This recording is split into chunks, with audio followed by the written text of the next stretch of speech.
Capítulo 43. Cómo la parcialidad de Diego Velázquez perturbaba el poder que habíamos dado a Cortés, y lo que sobre ello se hizo.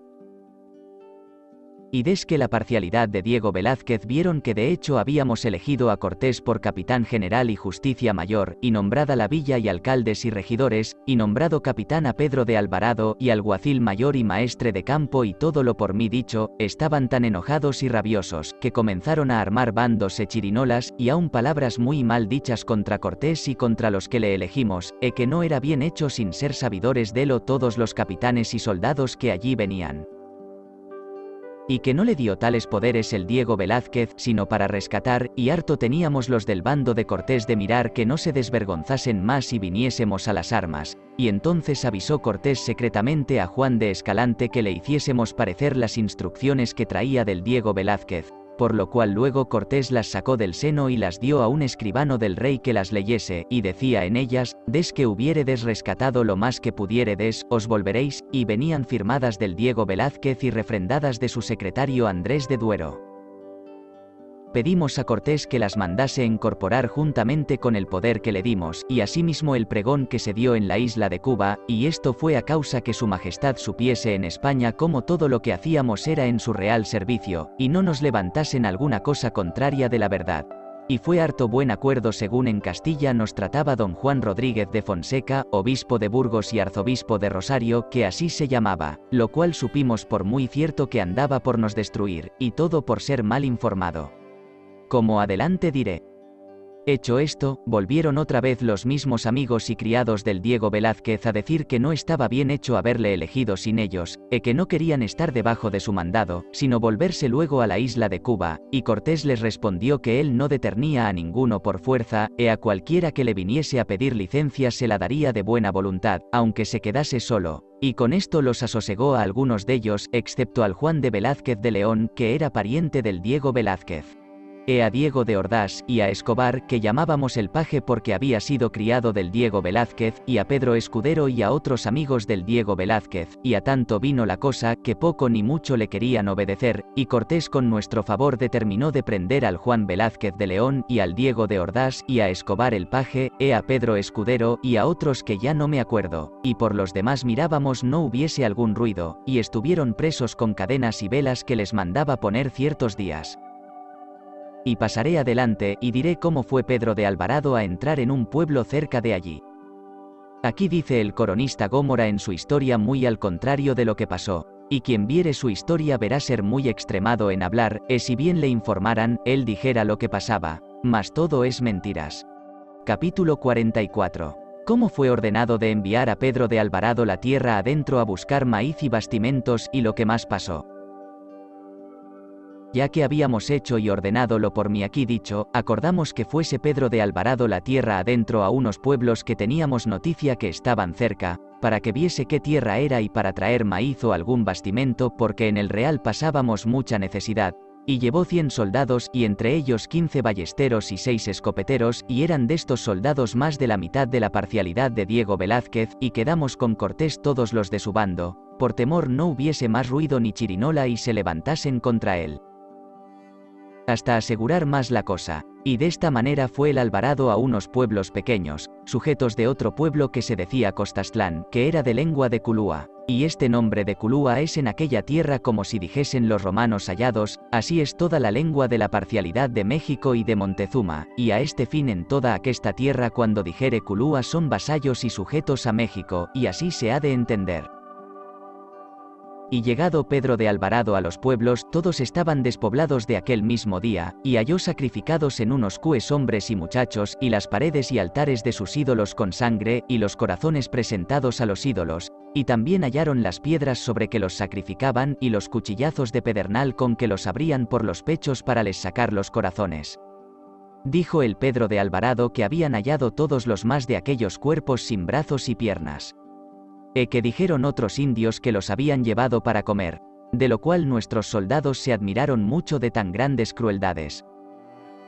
Y dejemos de hablar de tanto sacrificio, pues dende allí adelante en cada pueblo no jalábamos otra cosa. Y volvamos a Pedro de Alvarado, que aquellos pueblos los halló muy abastecidos de comida y despoblados de aquel día de indios, que no pudo hallar sino 2 indios que le trajeron maíz, y así, hubo de cargar cada soldado de gallinas y de otras legumbres, y volvióse al real sin más daño les hacer, aunque halló bien en que, porque así se lo mandó Cortés, que no fuese como lo de Cozumel. Y en el real nos holgamos con aquel poco bastimento que trujo, porque todos los males y trabajos se pasan con el comer. Aquí es donde dice el coronista Gómora que fue Cortés la tierra adentro con 400 soldados, no le informaron bien, que el primero que fue es el por mí aquí dicho, y no otro. Y tornemos a nuestra plática, que como Cortés en todo ponía gran diligencia, procuró de hacerse amigo con la parcialidad del Diego Velázquez, porque a unos con dádivas del oro que habíamos habido, que quebranta peñas, e otros prometimientos, los atrajo así y los sacó de las prisiones, excepto Juan Velázquez de León y al Diego de Ordás, que estaban en cadenas en los navíos, y dende a pocos días también los sacó de las prisiones, y hizo tan buenos y verdaderos amigos de ellos como adelante verán, y todo con el oro que lo amansa. Y a todas las cosas puestas en este estado, acordamos de nos ir al pueblo que estaba en la fortaleza, ya otra vez por mi memorado, que se dice Quiahuistlán, y que los navíos se fuesen al peñol y puerto que estaba enfrente de aquel pueblo obra de 1 legua dél, yendo costa a costa, acuerdón que se mató un gran pescado que le echó la mar en la costa en seco, y llegamos a un río donde está poblada ahora la Veracruz, y venía algo hondo, y con unas canoas quebradas lo pasamos, yo a nado y en balsas.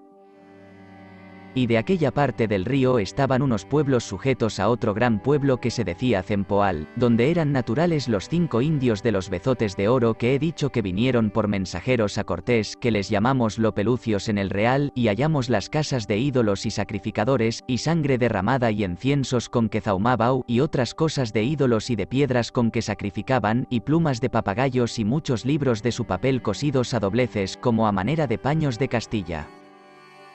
Y no hallamos indios ningunos, porque se habían ya huido, que, como no habían visto hombres como nosotros ni caballos, tuvieron temor, y allí aquella noche no hubo que cenar. Caminamos la tierra adentro hacia el poniente, y dejamos la costa, y no sabíamos el camino, y topamos unos buenos prados que llaman habanas, y estaban paciendo unos venados, y corrió Pedro de Alvarado con su yegua alazana tras un venado y le dio una lanzada, y herido, se metió por un monte, que no se pudo haber. Y estando en esto, vimos venir 12 indios que eran vecinos de aquellas estancias donde habíamos dormido, y venían de hablar a su cacique, y traían gallinas y pan de maíz, y dijeron a Cortés con nuestras lenguas que su señor enviaba aquellas gallinas que comiésemos, y nos rogaba que fuésemos a su pueblo que estaba de allí, a lo que señalaron, andadura de un día, porque es un sol. Y Cortés les dio las gracias y los halagó, y caminamos adelante y dormimos en otro pueblo pequeño que también tenía hechos muchos sacrificios. Y porque estarán hartos de oír de tantos indios e indias que jalábamos sacrificados en todos los pueblos y caminos que topábamos, pasaré adelante sin tornar a decir de qué manera e qué cosas tenían. Y diré cómo nos dieron en aquel pueblezuelo de cenar, y supimos que era por Cenipoal el camino para ir al Quiahuistlán, que ya he dicho que estaba en una sierra, y pasaré adelante, y diré cómo entramos en Cempoal. Capítulo 45. ¿Cómo entramos en Cempoal, que en aquella sazón era muy buena población, y lo que allí pasamos?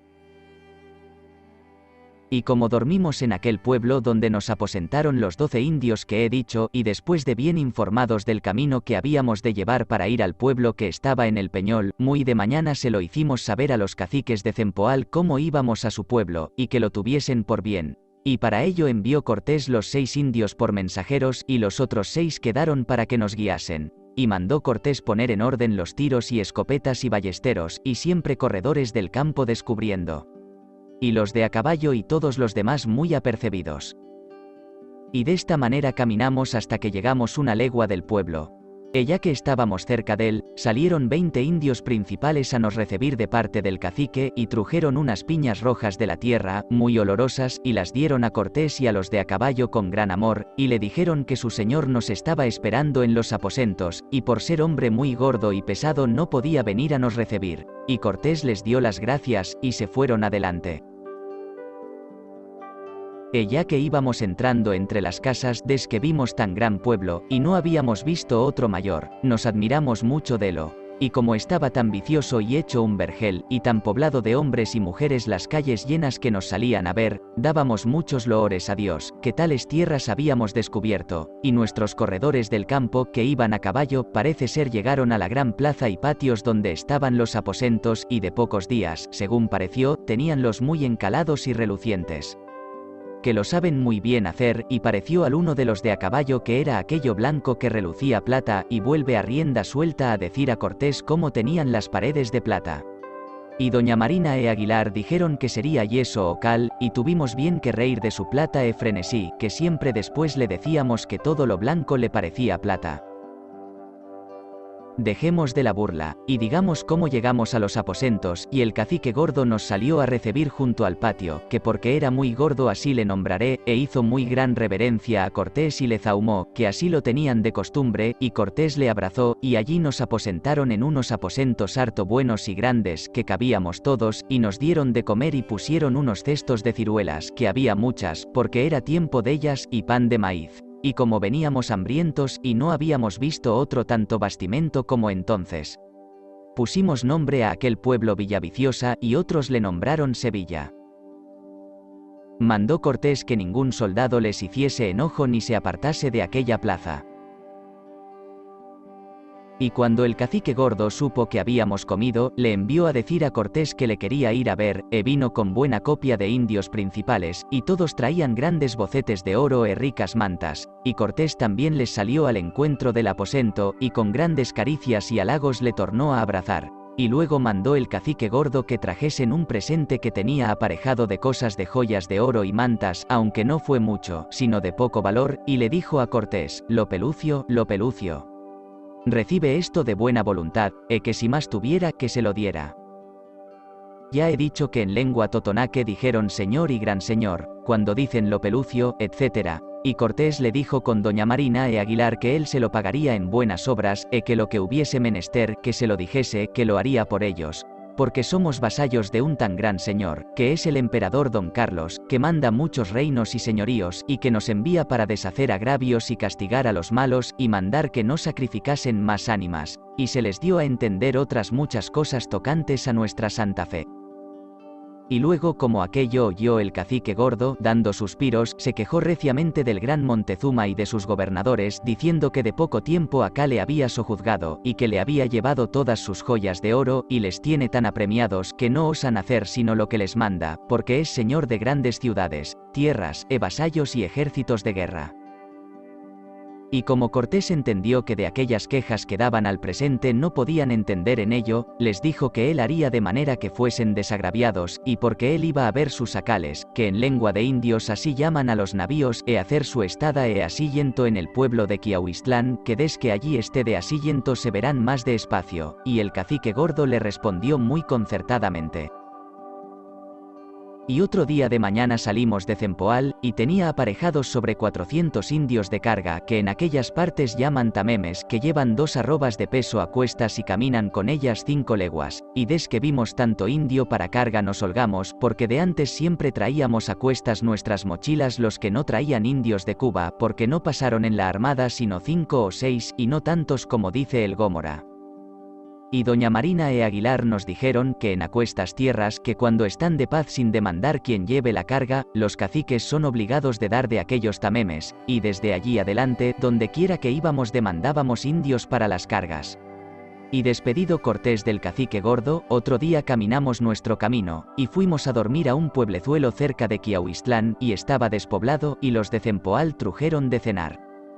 Aquí es donde dice el coronista Gómora que estuvo Cortés muchos días en Cempoal, que se concertó la rebelión liga contra Montezuma, no le informaron bien, porque, como he dicho, otro día por la mañana salimos de allí, y donde se concertó la rebelión y por qué causa adelante lo diré. Quédese así, digamos cómo entramos en Quiauistlán.